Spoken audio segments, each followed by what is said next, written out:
ஒரு அமைதியான இரவு.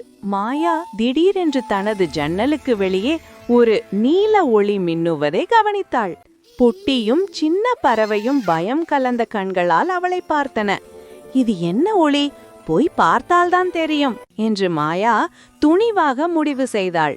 பூந்தோட்டத்தில் காலடி பதித்தவுடன் மாயா ஒளிரும் பாதச்சுவடுகளை கண்டாள். அந்த சுவடுகள் காற்று வழியாக சென்றன. இதுக்கு பின் பெரிய மர்மம் இருக்குதே என்று மாயா சிரமம் இல்லாத புன்னகையுடன் சொன்னாள். காடு நிலவொளியில் மின்னியது. மரங்கள் காற்றில் அசைந்து சி சி என்று கிசுகிசுக்கிறது போல் ஓசை எழுந்தது. அதே சமயம் தொலைவிலிருந்து ஊ என்ற மர்ம குரல் அவர்கள் காதில் விழுந்தது.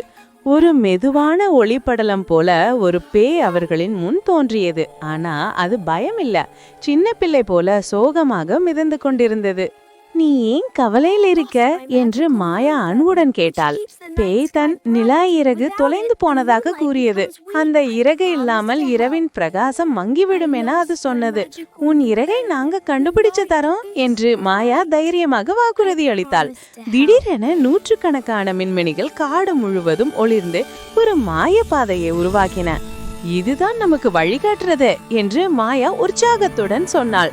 மூவரும் அந்த ஒளிபாதையை பின்தொடர்ந்தனர். ஒரு மின்னும் குளம் அருகே அவர்கள் நிற்க ஒரு பெரிய கல்லில் மேல் நிலா இறகு சிக்கியபடி இருந்தது. புட்டி, நீயே ஏறி எடுத்து வா என்று மாயா உற்சாகப்படுத்தினாள். புட்டி மெதுவாக ஏறி இறகை பிடித்து கொண்டான்.